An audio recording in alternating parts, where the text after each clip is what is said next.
Saudara, saya mau bicara hari ini justru tentang iman. Sama-sama bilang iman. Kayaknya ini adalah ujian pertama dari khotbah saya.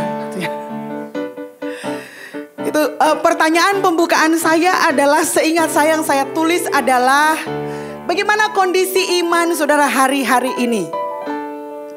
Oke, jadi sebelum kita lanjut, mungkin kita perlu review, kita perlu lihat gitu ya, bagaimana kondisi imanmu hari ini. Baik-baik saja pastor gitu ya. Justru itu pertanyaannya. Apa yang kau maksud dengan iman saudara baik-baik saja? Iman saudara baik-baik saja artinya saudara hidupnya nggak jahat, saudara nggak melakukan apa yang dilarang oleh Tuhan gitu ya. Tapi apakah itu jenis iman yang diinginkan oleh Tuhan? Itu pertanyaannya. Apakah jenis iman yang engkau hidupi hari ini adalah jenis iman yang diinginkan oleh Tuhan untuk engkau hidupi hari ini? Tanya lagi saudara-saudara.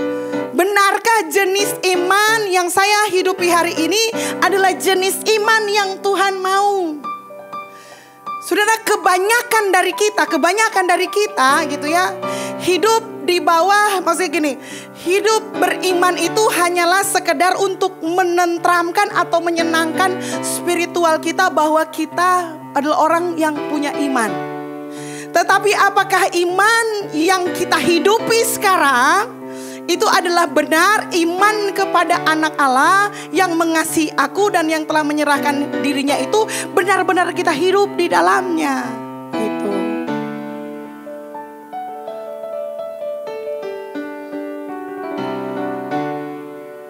Mari kita lihat saudara-saudara sebuah kejadian di dalam kitab Yosua. Jadi gini, kitab Yosua pasal 10 tentang sebuah peristiwa. Tetapi mendahului Yosua pasal 10 saudara-saudara, yang pertama saudara perlu melihatnya begini.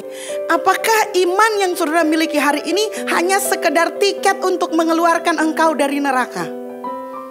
Atau tiket atau sebuah fondasi bangunan yang sesungguhnya harus engkau taruhkan supaya engkau bisa mendirikan hubungan yang benar dengan Tuhan, membangun bangunan spiritualmu dengan baik sehingga Tuhan bisa melakukan hal-hal yang hebat sebagaimana yang saya ucapkan tadi, gitu ya. Itu benar-benar terjadi dalam hidupmu. Kalau iman, kadar iman kita atau iman yang kita hidupi hari ini hanyalah iman status quo. Saudara tahu iman status quo? Tiket untuk mengeluarkan engkau dari neraka, yang penting engkau bisa ke surga, that's it. Saudara-saudara, Ibrani 11 ayat 6. Puji Tuhan kalau saya ingat. Titi mungkin bisa bantu kasih keluar DP ayat lebih dulu supaya kita ingat catatannya. Iya. Begini firman Tuhan. Tanpa iman tidak mungkin orang berkenan kepada Allah. Jadi Ibrani pasal 11 ayat 6 berkata jelas kepada kita bahwa iman itu bukan cuma tiket. Yang penting saudara sudah diselamatkan, that's it. Itulah pekerjaan iman. Itu pekerjaan iman yang menyelamatkan sampai di tahap itu. Tapi apakah itu maunya Tuhan? Enggak saudara-saudara. Tuhan juga mau supaya seluruh kehidupan kita, seluruh hubungan kita dengan Tuhan harus berdasarkan iman. Kalau enggak, semua yang kita lakukan hari ini akan tidak berkenan, sia-sia. Betul enggak? Dengarkan suara amin dong saudara-saudara. Please saudara-saudara, saya butuh semangat dari saudara-saudara. Karena ini kita sedang ada di bawah tekanan yang luar biasa saudara-saudara ya. Live streaming gak jadi, catatan khotbah saya tiba-tiba hilang gitu ya. Itu sesuatu yang di luar iman saudara-saudara. Di luar iman rata-rata. Tetapi kalau Tuhan membawa kita sejauh ini, apa kita mesti takut? Apakah kita mesti lari di belakang layar sini, lalu kemudian bersembunyi dan menangisi keadaan kita, dan menangisi kemalangan kita, menangisi hari-hari kita, menangisi ketidakberhasilan kita? Atau kita hadapi dan berjalan dengan iman? Saya ingin menantang saudara supaya di tahun 2021 tinggal, ini 2000 berapa saudara? 2021 tinggal 2 bulan lagi, betul gak? 2021 tinggal 2 bulan. Nah, sebelum saudara menghadapi berkat Desember, saudara-saudara, pasti saudara gak mikirin visi. Maka saudara tolong pikirkan di 2021 tentang sesuatu yang menantang iman Kristen saudara, bahwa saudara akan naik di level yang sebelumnya saudara belum pernah injaki. Katakan amin. Mari kita lihat saudara, Yosua pasal 10. Kita kasih tepuk tangan dulu buat Tuhan karena streaming kita sudah jadi. Tapi tetap catatan khotbah saya masih hilang. So percuma ini ada di sini. Saya minta bantuan dari sana. Yosua pasal 10 saudara-saudara. Oke. Yosua pasal 10 ayat 2. Kita mulai dari sini saja. Oh, pasal 10 saya. Ini pasal 1.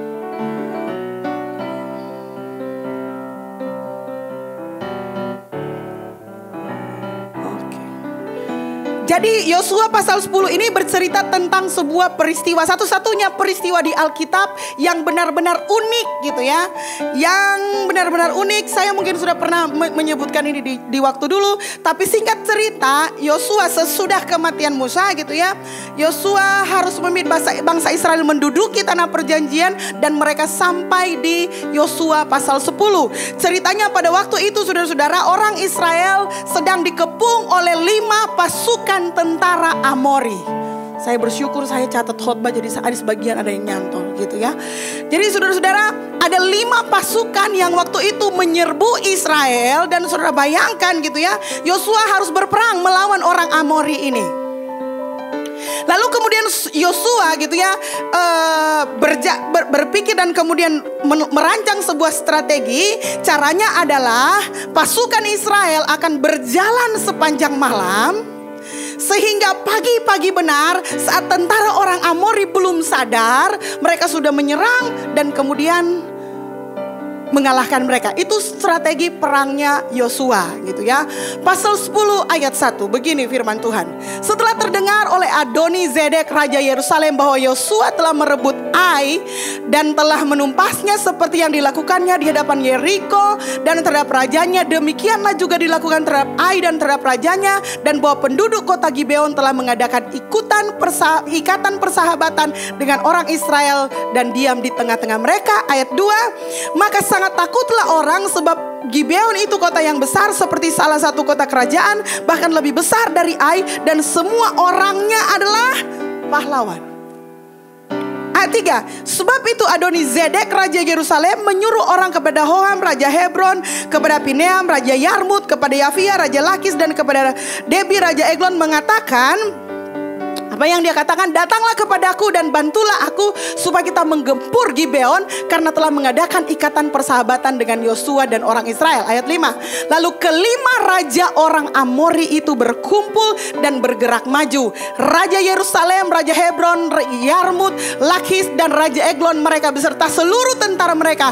Mereka berkemah mengepung Gibeon dan berperang melawannya. Ayat 6, lalu orang-orang Gibeon itu menyuruh orang-orang kepada Yosua ke tempat perkemahan di Gilgal, mengatakan, jangan menarik tanganmu daripada hamba-hambamu ini. Datanglah dengan segera kepada kami, lepaskanlah kami dan bantulah kami, sebab semua raja orang Amori, orang yang diam di pegunungan, telah bergabung melawan kami. Ayat 6, lalu Yosua bergerak maju dari Gilgal, dia dan seluruh tentara yang bersama-sama dengan dia, semuanya pahlawan yang gagah perkasa. Ayat 8, perhatikan saudara, berfirmanlah Tuhan kepada Yosua. Jadi sesudah dia merancang strateginya, Tuhan berfirman, janganlah takut kepada mereka, sebab aku menyerahkan mereka kepadamu. Tidak seorang pun dari mereka yang akan dapat bertahan menghadapi engkau. Saudara perhatikan. Dan ingat, karena kita akan tinggalkan ini tapi kembali lagi gitu ya. Tuhan berfirman sebelum peperangan itu datang, Tuhan sudah berfirman kepada Yosua gini, tidak seorang pun dari mereka yang dapat bertahan menghadapi engkau. Tidak seorang pun. Artinya semuanya.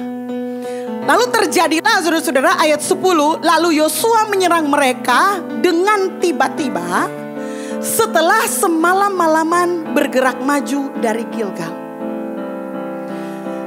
Ayat 10, dan Tuhan mengacaukan mereka di depan orang Israel, sehingga Yosua menimbulkan kekalahan yang besar di antara mereka dekat Gibeon, mengejar mereka ke arah pendakian Bet Horon, dan memukul mereka mundur sampai dekat Azekah dan Makheda. Perhatikan ayat 11 saudara-saudara. Sedang mereka melarikan diri di depan orang Israel. Jadi gini, ketika mereka sementara berperang saudara-saudara, banyak di antara pasukan orang Amori lari ke pegunungan. Nah pada waktu mereka sedang melarikan diri, saudara perhatikan kalimat selanjutnya. Maka Tuhan melempari mereka dengan batu-batu besar dari langit sampai ke Azeka sehingga mereka mati. Yang mati kena hujan batu itu ada lebih banyak dari yang dibunuh oleh orang Israel dengan pedang. Hold on, sampai sini dulu saudara. Jadi ayat 11 menyatakan bukan cuma Yosua yang berperang hari itu, tapi Tuhan juga. Keren gak saudara-saudara? Ketika Tuhan memerintahkan engkau untuk melakukan sesuatu, catat baik-baik, Tuhan tidak akan meninggalkan engkau sendirian di sana. Ketika Tuhan menyuruh engkau melakukan sesuatu yang besar, saudara-saudara, Israel melawan 5 pasukan bala tentara. Dan Tuhan berkata kepada Yosua bahwa tidak ada satupun yang bertahan. Saudara sebaiknya percaya kepada Tuhan. Ketika Tuhan memaksa engkau untuk melakukan sebuah perkara yang besar, maka saudara sebaiknya percaya kepada Tuhan. Karena Tuhan tidak akan membiarkan kita sendirian di peperangan kita masing-masing. Kalau setiap kita benar memiliki medan peperangan kita yang Tuhan telah atur dalam hidup kita, supaya ketika kita melewati peperangan itu kita akan menang bersama-sama dengan Dia. Kita sebaiknya melakukan peperangan ini bersama dengan Tuhan. Jadi saudara-saudara, sampai sejauh ini ayat 11, seharusnya peperangan ini adalah peperangan yang sempurna, benar gak? Karena Yosua berperang, Tuhan berperang bersama-sama dengan dia, mereka pasti menang. Betul gak saudara-saudara? Sampai di sini saudara-saudara, kebanyakan orang akan berhenti. Kebanyakan orang. Sudah dengan Tuhan membunuh lebih banyak dari yang bisa dibunuh oleh orang Israel.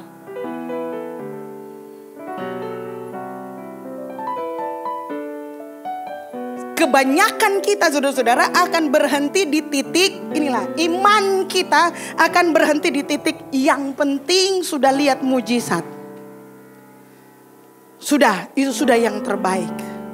Kebanyakan dari kita akan puas dengan kebahagiaan dan sukacita atas kemenangan yang terjadi setiap hari.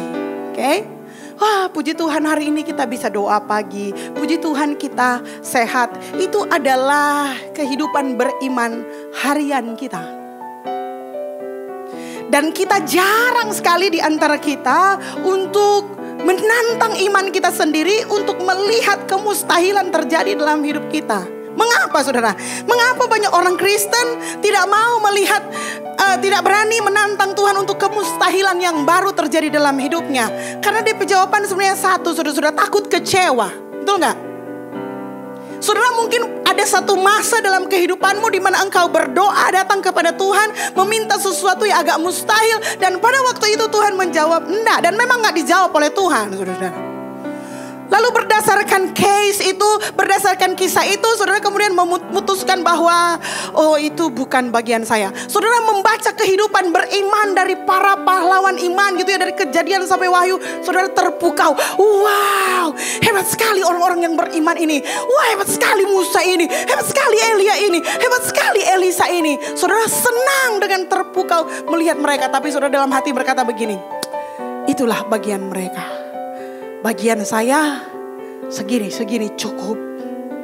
Kita mulai hidup dalam keadaan sebenarnya saudara-saudara enggak berani menantang Tuhan untuk kemustahilan yang lebih besar. Itu maksud saya. Mungkin ada di antara kita yang sudah 5 tahun beresolusi, masih belum ada jawaban dari Tuhan, dan saudara mulai percaya dan mulai mengatakan nampaknya memang ini bukan bagian saya. Mungkin ini bukan rencana Tuhan. Daripada saya sakit hati berharap lebih dan ternyata saya tidak mendapatkannya, lebih baik saya begini-begini saja. Saudara, jadi orang Kristen ibaratnya begini, saudara-saudara. Saudara sudah diberkati oleh Tuhan dengan makanan yang cukup. Lalu saudara masuk di tempat persembunyian dengan sejumlah ikan sarden. Dan saudara tinggal tunggu-tunggu Tuhan mau datang kapan. Begitulah kondisi iman kebanyakan orang di akhir zaman ini. Mereka senang ada di persembunyian, sambil menyaksikan orang lain mengalami pengalaman mujizat yang luar biasa. Bagus, Tuhan baik, kalian yang terima. Kalau torang biasa saja. Saudara ingat, saya ingat dulu saudara-saudara waktu KKR di doa puasa 3 hari di Bukit Inspirasi oleh pendoa yang namanya Suset Hetting. Waktu itu 3 hari doa puasa. Saya masih ingat lagu yang dinyanyikan Bumi Penuh Kemuliaannya. Dan itu pertama kali saya lihat orang terbanting-banting. Jadi Suset Hetting angkat tangan, lalu kemudian dia tunjuk orang, dia bicara bahasa roh, orang itu kemudian terlempar, saudara. Terlempar dan fine saja. Orang-orang di depan gitu ya, dia angkat tangan dan semuanya rebah dalam roh mengalami mujizat Tuhan. Saudara tahu saya masih mahasiswa teologi waktu itu. Saya persis berada di dekat Bapak yang terlempar, yang ada di jauh, yang ada di agak atas. Lalu dia terlempar, lalu saya berdoa begini sama Tuhan. Tuhan, saya tidak mau terlempar. Cukup sampai di sini. Saya sudah percaya bahwa Engkau melakukan mujizat. Karena saya gak mau terlempar. Waktu itu saya pikir itu adalah keputusan yang bijaksana. Tapi hari ini dengan membaca bagian ini saya menjadi bertanya kembali kepada diri saya ini. Hei Meilan, cuma sampai di situ kamu punya level iman. Apakah kamu tidak ingin mengalami kemustahilan yang baru? Mungkin bagi saya berdiri dan melihat kuasa Tuhan itu sudah cukup. Oke Tuhan, saya percaya. Pertanyaannya, apakah itu yang Tuhan mau kita terima? Atau kita yang berkata cukup kepada Tuhan, hanya ini saja sudah cukup. Bagaimana teman-teman? Bagaimana Metro Church? Bagaimana imanmu? Apakah sudah cukup?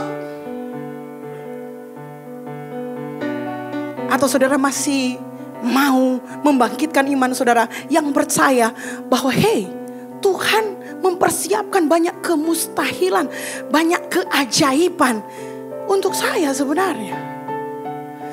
Menurut saudara gitu ya, apakah alasannya hanya untuk membuat kita terpukau ketika Tuhan menulis banyak kisah-kisah heroik tentang perjalanan iman seseorang dari Kejadian sampai Wahyu, hanya untuk membuat kita amazed gitu? Keren ya hidup mereka. Atau Tuhan sementara menunjukkan kepada kita ketika kita membacanya dan kita merasakan sensasinya dan menantang iman kita bahwa Yosua bisa berperang bersama-sama dengan Tuhan. Saya bisa gak berperang bersama-sama dengan Tuhan? Menantang diri kita di level iman yang mungkin saja kita bisa sampai di sana, tapi kita gak pernah berhasil sampai di sana karena kita telah membatasi diri kata seperti saya bilang begini, cukup dia saya sampai di sini. Karena kemungkinan juga kita terlalu takut dengan jangan-jangan Tuhan gak akan menyembuhkan saya karena saudara sudah berdoa selama 20 tahun dan saudara tidak sembuh.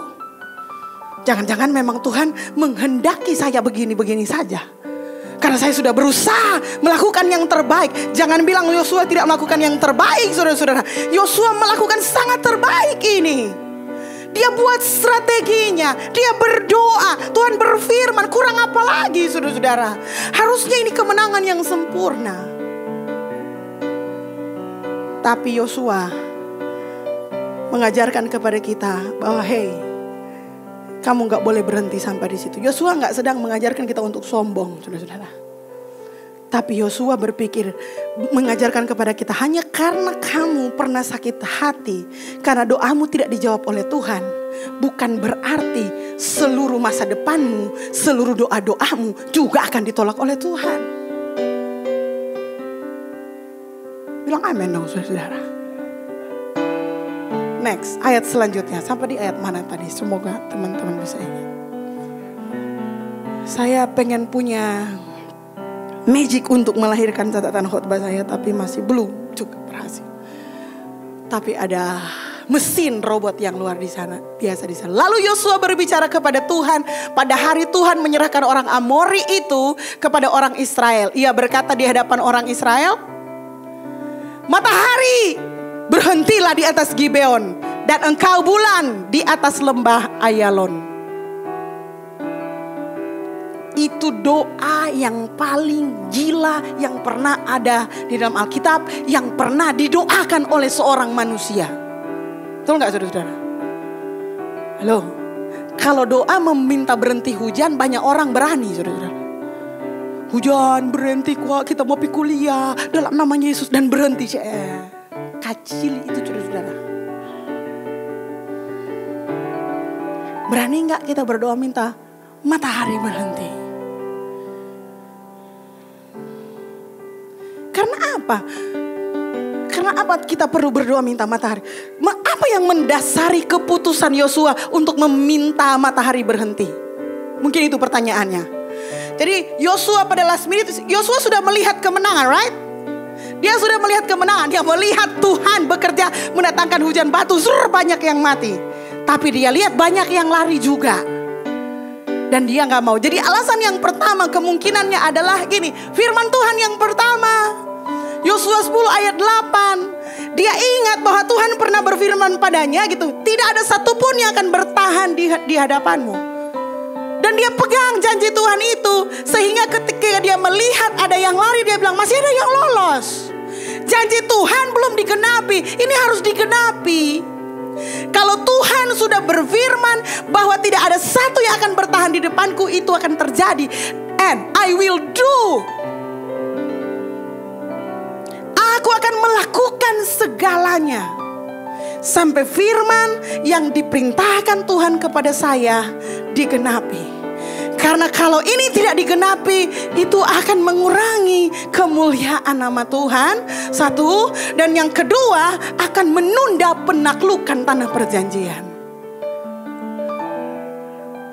Saya kira itu 3 hal yang membuat dia berpikir dusu. Dan tahun itu saudara-saudara, mereka gak punya lampu. Gak punya lampu LED, apalagi saudara-saudara, gak ada senter 20 baterai. Gak ada genset. Joshua dalam perhitungannya sebagai panglima perang, kalau malam tiba, kemuliaan Tuhan tidak akan sebesar kalau matahari berhenti. Dia ingin kemustahilan, dia ingin kemenangannya bersama dengan Tuhan harus sempurna. Dan kesempurnaan peperangannya hanya terletak di dalam sebuah doa. Sama-sama bilang doa. Kondisi imanmu hari ini keluar dari cara engkau berdoa hari ini. Kalau engkau berdoa status quo gitu ya, mungkin hari ini engkau perlu membangkitkan spirit doamu supaya Tuhan akan mengizinkan engkau mengalami keajaiban dan kemustahilan yang sebenarnya Dia telah siapkan untuk kita, tetapi kita masih memutuskan untuk tidak masuk ke dalamnya. Ganti doamu. Jangan senang dengan keadaanmu hari ini. Jangan senang dengan kemenangan yang kelihatan itu maksud kemenangan yang saudara raih hari ini masih sedikit dengan kemenangan yang Tuhan siapkan untuk kita. Jangan senang dulu. Oh sudah, orang tua cukup. Haleluya. Anak-anak saya sudah kelar kuliah. Anak-anak sudah diberkati Tuhan. Apalagi? Hei, apakah engkau akan menyia-nyiakan hidupmu tanpa menyaksikan keajaiban Tuhan yang lebih besar lagi terjadi dalam hidupmu? Kalau saya, saudara-saudara, selama hayat di kandung badan, selama jiwa raga ini masih berdiri, aku hidup bukanlah untuk aku lagi, melainkan Kristus yang hidup di dalam aku, yang telah menyerahkan dirinya karena Dia mengasihi aku. Maka aku akan hidup dengan kuasa yang luar biasa. Sampai aku menutup mata, aku akan terbuka kepada keajaiban-keajaiban yang Tuhan siapkan untuk aku. Katakan amin, saudara-saudara. Apakah Apakah saudara masih membutuhkan keajaiban dari Tuhan? Apakah saudara masih perlu menantang iman saudara di level yang saudara gak pernah alami sebelumnya? Saya kira itulah yang akan membuat hidup kita jadi exciting. Amin. Jangan hanya karena saudara punya doa ditolak satu kali lalu saudara tidak mau memberikan kesempatan kepada Tuhan untuk melakukan hal yang lebih besar lagi dalam hidupmu. Saudara lihat doa itu, saudara-saudara. Doa yang bilang matahari stop. Ayat 13 bilang maka berhentilah matahari dan bulan pun tidak bergerak. Sampai bangsa itu membalaskan dendamnya kepada musuhnya. Dengar baik-baik. Doamu yang paling gila sekalipun bisa jadi adalah kehendak Tuhan. Bilang amin.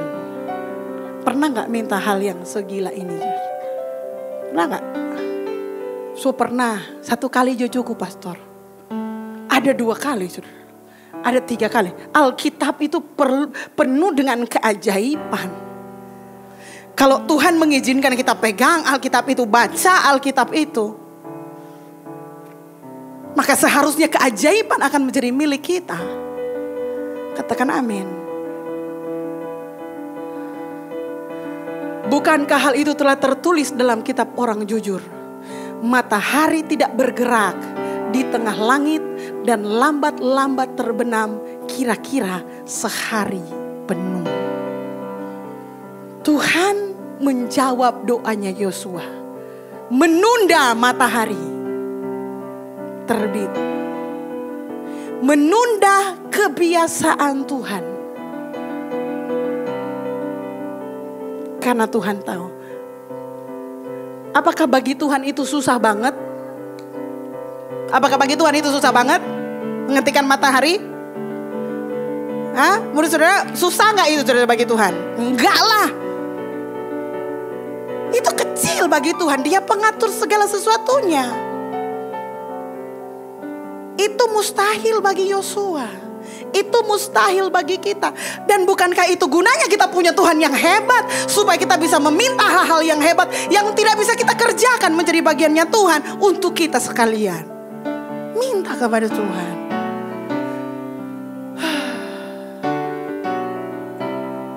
Dari mana saudara-saudara?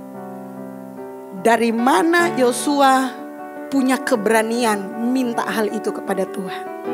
Kita kembali ke Yosua pasal 1 deh. Yosua pasal 1, mari kita lihat.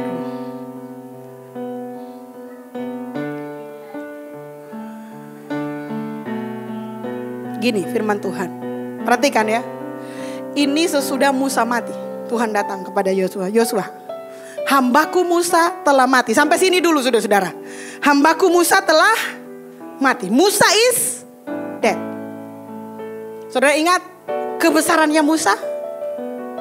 Saya percaya Yosua sangat terpukau dengan kebesarannya Musa. Itu sebabnya Tuhan perlu berfirman kepada Yosua dengan pasti dan mematok kata-katanya. Tuhan bilang Musa is dead. Musa sudah mati. Yosua, Musa so mati. Musa hebat, Musa sahabatnya Tuhan, Musa luar biasa dalam memimpin bangsa ini selama 40 tahun dan dia sudah mati. Catat ya. Dia nggak akan hidup lagi. Dia sudah mati. Dia sudah selesai. Hari yang sudah lewat, saudara-saudara, sudah selesai. Sama-sama bilang sudah selesai. Hari yang sudah lewat itu sudah selesai. Kita gak bisa membangkitkan kemarin menjadi besok. Jangan pernah saudara-saudara. Besok dan hari ini beda dari hari kemarin. Saudara mesti sepakat dulu. Hari kemarin is dead. Kebesaran hari kemarin is dead. Kemasyuran saudara di masa lalu sudah selesai. Hari ini adalah kesempatan engkau untuk masuk pada kemasyuran yang baru. Kita mesti punya spirit itu setiap hari. Supaya setiap hari kita bisa menantang diri kita. Melihat kemustahilan, keajaiban menjadi bagian kita. Exciting saudara. Kalau saudara tiap bangun pagi dan menanti keajaiban Tuhan yang baru. Katakan amin.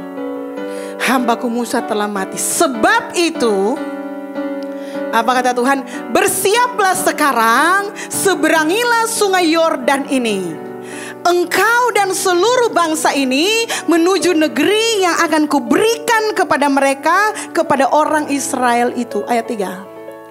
Kita baca dengan suara nyaring, saudara-saudara. 1, 2, 3. Setiap tempat yang akan diinjak oleh telapak kakimu, kuberikan kepadamu, seperti yang telah kujanjikan kepada Musa. Sampai sini dulu. Tahan, hold.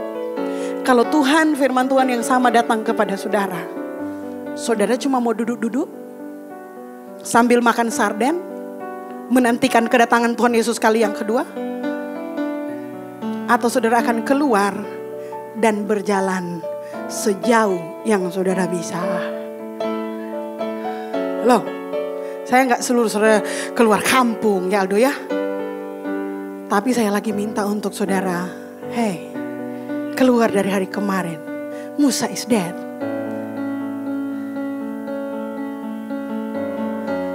Coba bayangkan saudara-saudara, kalau semua tempat yang kita injak dikasih sama Tuhan, mau tidur pun saudara saya mikir, mungkin saya lebih baik tidur sambil jalan. Ya, loh. Kalau tapak kaki kita itu saudara-saudara gitu ya, ada meterai yang tertulis begitu kaki saya di situ, tanah itu menjadi sertifikat atas nama Pastor Melan, saudara-saudara, atas nama saudara. Saudara mau tidur dan duduk jalan di tempat? Atau saudara akan melangkahkan? Gunung maju, sungai maju, lembah maju. Dimanapun Tuhan izinkan kaki ini melangkah, aku akan melangkah, karena itu pasti diberikan oleh Tuhan untuk saya. Katakan amin. Dari padang gurun dan gunung Libanon yang sebelah itu sampai ke sungai besar, sungai Efrat, seluruh tanah orang Het, sampai ke laut besar di sebelah matahari terbenam, semuanya itu akan menjadi daerahmu. Sertifikat hak milik dari surga. Siapa mau gugat? Next. Perhatikan saudara-saudara. Kita baca sama-sama. 1, 2, 3. Seorang pun tidak akan dapat bertahan menghadapi engkau seumur hidupmu. Seperti aku menyertai Musa, demikianlah aku akan menyertai engkau. Aku tidak akan membiarkan engkau dan tidak akan meninggalkan engkau. Yosua punya janji Tuhan ini. Yosua yakin kalau dia berdoa, Tuhan akan jawab karena dia pegang ayat ini. Lalu kemudian muncul ayat ini, saudara-saudara. Mari kita baca sekali lagi sama-sama sambil bicara kepada roh dan jiwamu. Kuatkan dan teguhkanlah hatimu, sebab engkaulah yang akan memimpin bangsa ini memiliki negeri yang kujanjikan dengan bersumpah kepada nenek moyang mereka untuk diberikan kepada mereka. Ayat 7 saudara-saudara. Hanya kuatkan dan teguhkan hatimu dengan sungguh-sungguh. Bertindaklah hati-hati sesuai dengan seluruh hukum yang diperintahkan kepadamu oleh hambaku Musa. Janganlah menyimpang ke kanan atau ke kiri, supaya apa saudara-saudara? Siapa yang ingin beruntung dalam hidup ini? Angkat tangan. Beruntung bukan cuma hari-hari tertentu seperti menang lotre, saudara-saudara. Baca ayat ini lengkap. Supaya engkau beruntung. Ulangi saudara, supaya engkau beruntung. Siapa yang gak suka ayat ini? Bodoh dia kalau dia gak suka ayat ini. Apakah sudah selesai? Belum. 9. Mari kita lihat. 8, 1, 2, 3. Janganlah engkau lupa memperkatakan kitab Taurat ini, tapi renungkanlah itu siang dan malam, supaya engkau bertindak hati-hati sesuai dengan segala yang tertulis di dalamnya. Sebab dengan demikian perjalananmu akan, dan engkau akan 2 kali beruntung muncul, 1 kali berhasil muncul. Bukankah kata ini yang Tuhan janjikan kepada kita juga? Katakan amin. Masih 1 kali lagi saudara-saudara. Bukankah telah kuperintahkan kepadamu, kuatkan dan teguhkan hatimu. Janganlah kecut dan tawar hati, sebab Tuhan Allahmu menyertai engkau kemanapun engkau pergi. Inilah yang membuat Yosua berani datang kepada Tuhan dan berkata, hentikan matahari supaya kemenangan ini sempurna. Dan dia melihat matahari berhenti. Dan dia melihat kemenangan. Dia bukan cuma melihat, dia mengalami kemenangan yang sempurna. Tolong hari ini saudara-saudara, jangan hidup di level iman biasa-biasa saja. Keluar dari tempat persembunyian. Amin. Keluar dari makan sarden sambil tunggu Tuhan Yesus datang. Tantang Tuhan. Tahun 2021 sesuatu yang besar akan terjadi dalam hidupku. Aku akan melihat kembali pekerjaan Tuhan yang besar dinyatakan kehidupanku, seisi keluargaku, sampai kepada keturunanku terjadi lagi. Katakan amin dong saudara. Tantang Tuhan.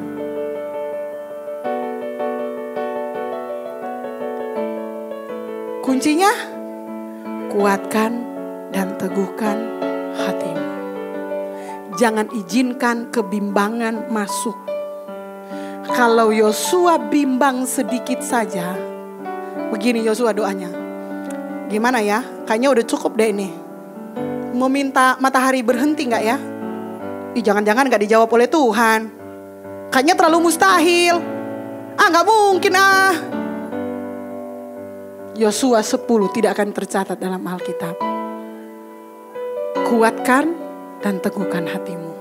Tahun 2021 akan menjadi musim yang baru, di mana Tuhan akan memberkati engkau lebih dahsyat lagi dengan cara yang ajaib.